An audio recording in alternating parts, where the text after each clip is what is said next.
Ola, que tal, como están? Benvidos un día máis ao Faladoiro. Comezamos, como sempre, con saúdos a todos os que nos seguen a través de Correo Televisión, a través de Radio Obradoiro e a través tamén, por suposto, do canal 27 Barbanza. Hoxe toca empezar a tertulia falando, non pode ser de outra maneira, da tensa sesión vivida no Parlamento galego. A oposición anunciaba onte unha acción contundente se a presidenta Pilar Rojo non daba marcha atrás na súa decisión de xestionar persoalmente o acceso de público ao hemiciclo. Esa rectificación non chegou e hoxe todos os deputados de PSDG, Alternativa Galega de Esquerda e BNG Agás, os seus voceiros, ausentábanse do pleno no que se ían debater os orzamentos da Xunta, e a isto sumáronse as protestas protagonizadas por traballadores do naval e das universidades que accederon á tribuna axudados por deputados de Alternativa e por deputados do Bloque. Falaremos desa algarada na Cámara, falaremos tamén da situación das forzas parlamentarias galegas, todo nunha xornada na que PP e PSOE chegaban a un acordo para darlle saída a milleiros de afectados polas preferentes. Veremos se son quen de chegar tamén a un pacto contra o desemprego, que é o principal problema do país. Hoxe están connosco na mesa do Faladoiro un abogado, Daniel Neira. Hola, Daniel, benvido, e dous xornalistas, Virgilio Costas. Hola, Virgilio, benvido, e Xavier Navaza, compañeiro del Correo Gallego. Hola, Xavier, benvido tamén. Bueno, pois empezamos falando, por suposto, do acontecido hoxe no Parlamento. A presidenta da Cámara considera que os incidentes que se viviron esta mañá supoñen un grave atentado a unha alta institución do Estado. Di que tomará medidas unha vez analice con calma o ocorrido, pero se ratifica, será ela a que xestione persoalmente pois o acceso de público aos plenos da Cámara. Eu pregúntovos se se extralimita a Pilar Rojo, como denuncia a oposición, se ten razóns para tomar esta decisión. Ela di que despois deses incidentes que se viviron o mes pasado, protagonizados por afectados polas preferentes, ou se extralimitan os deputados que non asistiron ao pleno, o máis importante do ano, dicía Pedro Puy, e que axudaron a xente que non estaba autorizada a acceder á tribuna. A ver quen o ten claro. A ver, Virgilio Costas, que opina ao respecto? Sí, vamos, eu non podo compartir as medidas preventivas excesivas que tomou a presidenta do Parlamento, non? Porque o Parlamento é a representación da ciudadanía, non? E se os cidadáns non poden acudir á tribuna do público, ben, con algunhas medidas, pois mala función fai o Parlamento. E eu creo que, bueno, é certo que normalmente hai este tipo de incidentes e que hai que poñerlle remedio, pero, bueno, leva moitos anos pasando, sacan as pancartas, se suspende a sesión 5 minutos e se volve a reanudar e non pasa nada. Non hubo nunca ningún altercado que faga aconsellar este tipo de medidas preventivas que, ademais, a presidenta se arroga a potestade de decir quen entra e quen non entra, non? Creo que son demasiadas funcións. É certo que a presidenta ten a función de manter o orden dentro do Parlamento, pero o regulamento do Parlamento dice que, no artigo 69, que as funcións do Pleno serán públicas e normalmente eran invitados polos grupos, as persoas que accedían ou ben pola presidencia ou a mesa da Cámara ou ben polos grupos. E se os grupos non poden invitar a diputado ou a persoa da rúa que acceda ás súas dependencias, coas que manter un diálogo para que lle conte os seus problemas, eu creo que está aislando todavía máis, ainda máis do que xa está o Parlamento da sociedade, e eu creo que non dá resultado positivo. Tamén é certo que eu creo que o efecto que se conseguiu foi contraproducente para a imaxe da Cámara e sobre todo tamén un pouco para a presidencia, non? Bueno, Virgilio, que o ten claro, non? Clarísimo, non? Para empezar, a ver, o letrado que temos na mesa se comparte o que apunta Virgilio, porque os servizos xurídicos da Cámara avalan esa decisión de Pilar Rojo. O reglamento establece, tiña aquí Virgilio en pantalla o artigo correspondente ao regulamento do Parlamento de Galicia, establece excepcións. Sí, pero as excepcións son cando se traten temas que atinxen o decoro dos deputados. O decoro dos deputados está baseado na... Ou un ditamen da Comisión de Estatuto que afecta a cuestións dos deputados. Cando se di decoro dos deputados, estáse dicindo a súa plena liberdade para expresar... O decoro refírese máis a temas cando se xuzga a un deputado porque incurriu en algunha irregularidade ou anomalía, non? E despois hai unha terceira excepción que se podría entender, que podría aplicarse neste caso, que é que cando o Pleno acorda que esa sesión debe ser a porta cerrada, pero para cada sesión ten que acordarlo o Pleno sin debate previo. O que quero dicir é que sí, que o regulamento dalle prerrogativas á presidenta do Parlamento para facer o que fixo. Outra cousa é o que dicías ti a continuación, o illamento da Cámara a respecto da cidadanía, da xente, e máis na situación na que estamos a vivir. Hoxe eran os traballadores dos estaleiros de Navantia, non? De Navantia. Claro, afectados tamén por esa mala noticia sí, do porque, dique. Claro, porque están recibindo paus por todas partes, de Madrid e de Bruxelas permanentemente, non? Se non lles queda o dereito ao pataleo, pero entonces... Pero é ali a tribuna de convidados do Parlamento, o lugar... Que está en el telejuicio si es allí donde tiene que haber derecho a pataleo o si tenemos que preservar de alguna manera la institución, no como una urna, como parece que es, sino como un sitio en donde el cual, pues bueno, cumple la función para la cual se ha creado, que es la de, por un lado, legislar y por otro lado, pues que la oposición o los grupos parlamentarios controlen la acción del gobierno.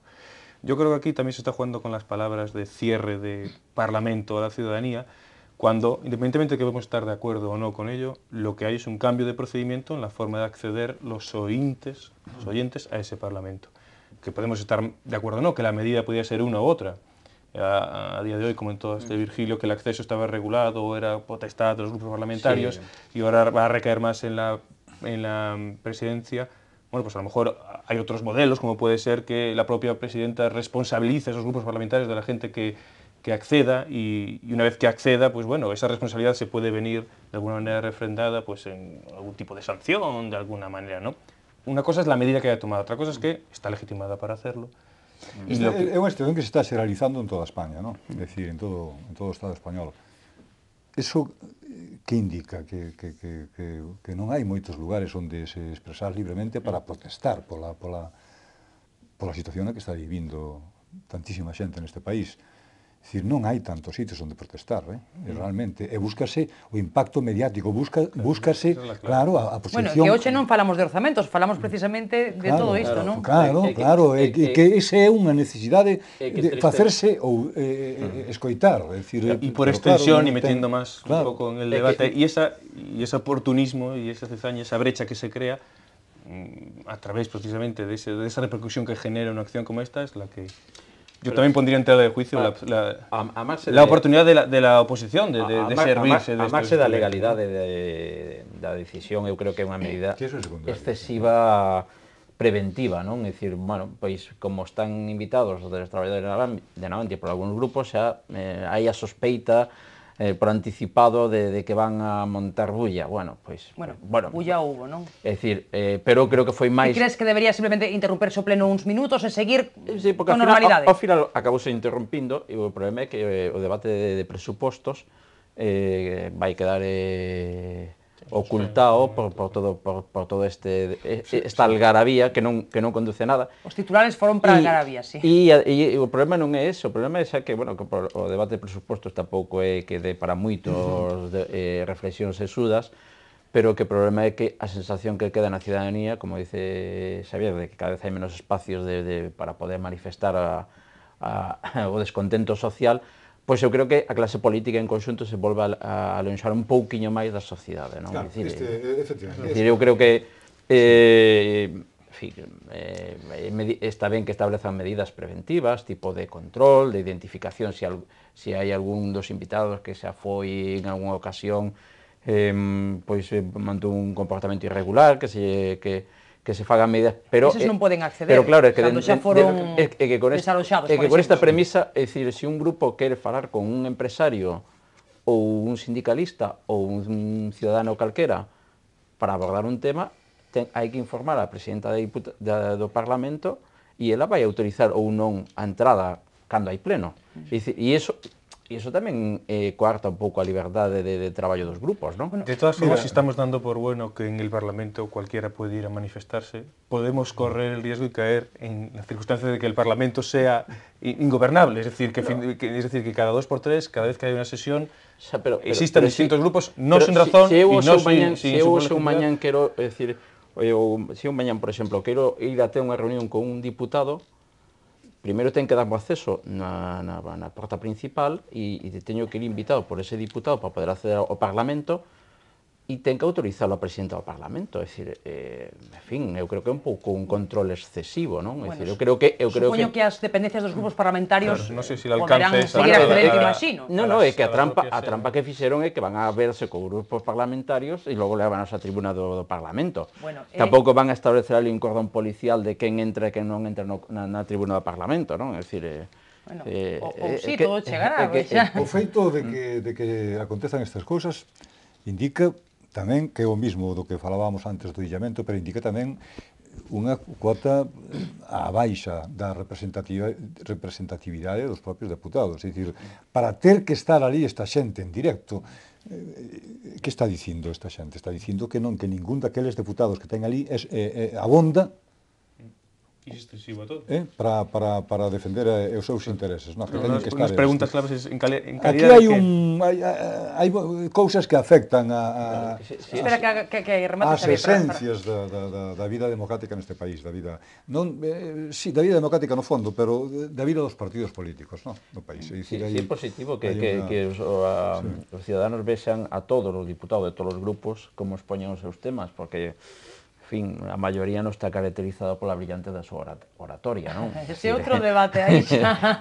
Bueno, eu creo que tamén, non? E sobre todo os que van ali sin preparar os temas, que, en fin, o final que dá lástima o final é explicarlos. anecdótico, non? É dicir, é sintomático, non? É dicir, a feira vai por debaixo, non? Falaba Daniel antes do oportunismo da oposición tamén. Virgilio non o ve, xa pola cara que me pon. Non, oportunismo, decir, eu creo Home, que... Lola Villarino, Sí. cando era presidente do Parlamento, o presidente do PSOE, Lola alporizou a todo o Parlamento, mesmo aos vedeles, é dicir, hasta os traballadores da institución alporizou a todo o mundo, non? Era moi autoritaria, non? Foi unha cousa... E se equivocaba tamén. Sí, claro. É dicir, no ano 2005 o Partido Popular montou unha manifestación de alcaldes O dos alcaldes. que, por famosos certo, e tal, sí. levaban un megáfono e tuvo que ir o exdeputado do Bloque Emilio López Pérez de enseñarlle como funcionaba Non estaban afeitos a utilizar eses... E Dolores Villarina, daquela presidenta, tamén tomou medidas e quixo poñer medidas similares e se equivocou, non? É dicir, eu creo que o que pasa é que tamén os partidos políticos hai que pedirlle coherencia, que igual que o PSOE entonces lle molestaban ese tipo de manifas, e o PP, pois agora hai que pedirlle a todos, gobernen ou non gobernen, a mesma coherencia, e que teñen que entender os que gobernan, sobre todo, que un dos dereitos dos cidadáns tamén é o dereito á crítica, non? É dicir, en fin, votaron, a maioría dos galegos votaron polo partido que votaron, que lle deron maioría absoluta, pero tamén non llevamos a restar o dereito da cidadanía a discrepar en algúns aspectos, non? Eu creo que, é dicir, cando se vota a maioría absoluta non é un cheque en blanco sin posibilidade de manifestar ni máis ápice da crítica sobre a xestión que fan. E desde logo, bueno, os partidos da oposición, cando ahora utilizan, se algún día lles toca gobernar, pois que sepan que tamén teñen que acollerse ao mismo que están defendendo agora. É dicir, teñen que ser coherentes. E eu creo que en política empeza a verse en outros aspectos, como no debate sobre a corrupción, que sin desviarnos, pero que o que se predica dos demais non se predica pa un. E eu creo que eso tamén provoca é outro dos motivos do alonxamento da clase política da cidadanía, non? Daniel, bueno, ou de Xavier, 30 sí. anos, de 3 décadas de parlamentarismo en Galicia, eu nunca vivín, eu tive en épocas na que vivín moi con intensidade toda esa vida, nunca houve así realmente ningún problema así a maiores, non nada, o sea, sí, houve altercados, historias leves, pero non foron máis alá, decir. Nos vamos a mejor las circunstancias que rodean la situación actual, sin perjuicio de que anteriormente hubo también a lo mejor otras crisis y otros sectores que sufrieron mucho, reconversiones y demás. Sí es cierto que hubo una etapa de bonanza cuyo culmen está siendo los momentos que estamos viviendo, en donde sí la sociedad estamos realmente agitados y buscamos esos megáfonos que citabas tú antes, y efectivamente hoy los medios de comunicación son importantísimos, y que sea portada de un medio nacional el abandono o el colapso del Parlamento en Galicia, evidentemente es una noticia apetecible, no solo para la gente que va de una manera con toda la legitimidad y con todo el derecho del mundo a que su voz se oiga, sino también, como decía antes Susana, que se aproveche partidos que tienen menos presencia en esos medios, pues por las circunstancias, por temas de representación o por lo que sea, para aprovechar ese lapsus para creo seguir. que si nesta historia hubiera habido, entre que fose en pouquinha medida, un certo sentido de humor, que tanto se nos atribúe aos galegos, esa capacidade para a retranca, da ironía, todo, non pasaba absolutamente nada. Sí, seguro. É que no Parlamento houve episodios máis violentos. Tú recordas mellor que a mí, Xavier, no primeiro mandato de Fraga, cando viñeron os da Fonsagrada, que case arrancan as vallas do Parlamento, non? E dicir, foron situacións bastante violentas. Sí, pero bueno, é dicir, establecer, bueno, daquele todavía estaba empezando e se estableceron os cauces e o máximo que se chega sempre é a que sacan unha pancarta desde ou algún grito ou algún invitado alporizado que se lle expulsa e o Parlamento sigue con normalidade. Pero se miras e tal, que houvese unha reacción mesmo de cariño hacia os traballadores de do naval, non? Con ironía, con todo o que ti queires e tal. No, acercamiento, simplemente acercamiento. Esto non deixaba de ser unha... Sí. Pero el riesgo que se corre, lo citaba antes, es precisamente que esto se convierta en norma. Y sí es cierto que no es que sea el momento, sino que eso hay que regularizarlo. Si ahora sabemos que, primero, montando a Algarabía se consigue un reflexo mediático e un impacto social, no próximo Parlamento, se non se cambia, no próximo pleno do Parlamento vai volver a haber bronca. Bueno, Venegas xa dixo que vai ser insumiso con esa medida de Pilar Rojo e que vai seguir axudando a xente que non está autorizada a acceder á tribuna. Veremos se así ou non, pero hoxe dicían iso, Pero la labor del Venegas es que su voz se oiga precisamente aí dentro, no fuera. Esa es su labor, ¿no? Está representando una serie de votantes que esperan que su voz sea escuchada en esa sede y no desde la tribuna.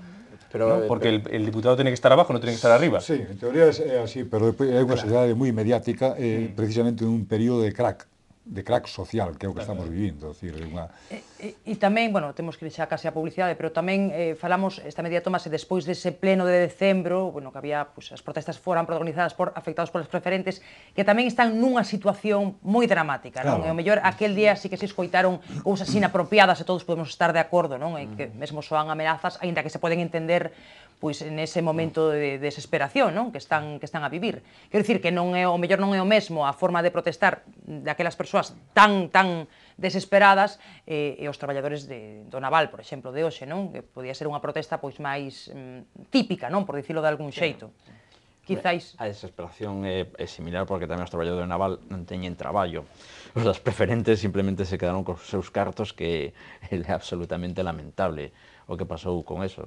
Parece que hoxe hai un acordo entre o PP e o PSOE a nivel nacional para tratar de arranxalo, que, bueno, eu creo para ir cara a arbitraxe. Eu creo que xa chegan tarde, non? Porque xa leva moito tempo e bueno, me temo que os acordos van a ser similares aos que había, non? É dicir, bueno, pero bueno, vamos a darlle o beneficio. Crees que máis un anuncio así, un pouco, que queda ben, pero de que se fai algo. E sobre todo porque vai a provocar un colapso na Administración de Xustiza que todos saben que para recuperar os cartos teñen que ir ao xulgado, porque o que estaban dando era irrisorio, non?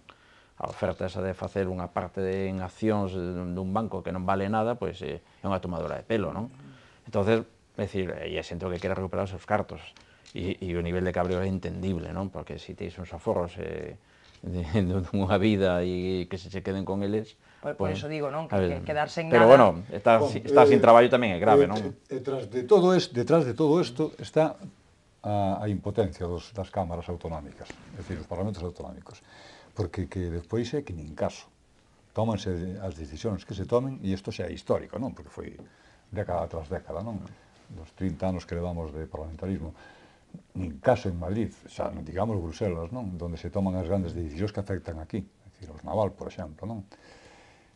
Esa impotencia crea necesidades, claro, unha vez máis. É dicir, agora é o caso concreto do naval na tribuna de invitados, pero...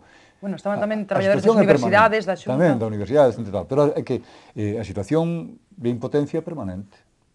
Entón, teñen que buscar outra maneira, e estamos vivimos nunha sociedade mediática, é dicir, se te queres expresar, se te queres facer ouvir, tes que darlle con forza ao asunto, non? Ben, é difícil conxeniar isto desde a presidenta do Parlamento. A Pilar Rojo, pois, a mellor faltalle capacidade de encaixe e de pegado ao mesmo tempo, ao mellor tal. Ora, daí a a chegar a, por exemplo, a realizar asambleas do Parlamento de Galicia a porta pechada, pareceríame absurdo, non? Extraño, non creo, non creo. Hai outra medida aí que, bueno, que é o caso da xerencia dos Sergas en Ourense, non? Que tamén quere prohibir aos traballadores que fagan manifestación no horario de traballo. Bueno, o Concello de Vigo tamén, Bueno, a mí todo eso me parece primeiro contraproducente, que non arregla o problema, que teñen que, dende logo, os traballadores se queren manifestalo, van a facelo igual, e eu creo que é meterse en camisa de once varas de maneira gratuita, non?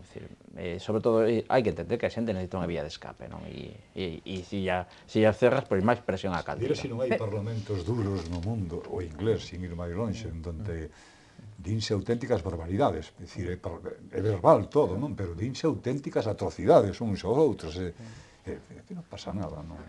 E aquí é que va, non chegamos... Hai que mentalizarse para... Non chegamos nin a...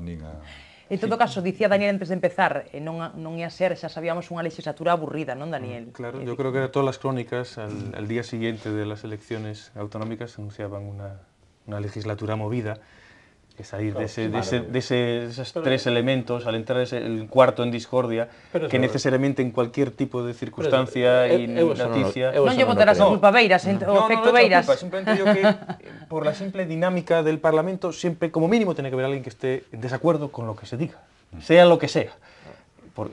Venimos de una legislatura anterior relativamente tranquila, en donde todo era relativamente claro, sota, caballo, rey, que se conocían las posturas perfectamente, y que se incorpore este cuarto elemento, digo elemento con todo el respeto, es decir, esta cuarta pata, esta cuarta representación dentro del Parlamento, lo que sí queda es muchísimo más juego, muchísimo más dinamismo, muchísima más necesidad de que los otros grupos se posicionen y de alguna manera marquen bien qué es lo que quieren, porque siempre va a haber, de alguna u otra manera, posturas encontradas, ¿no? Pois desa cuarta pata e das outras tres, das 4 forzas parlamentarias, falaremos a volta da publicidade. Facemos agora un pequeno descanso no Faladoiro. Non marchen, que volvemos de contado.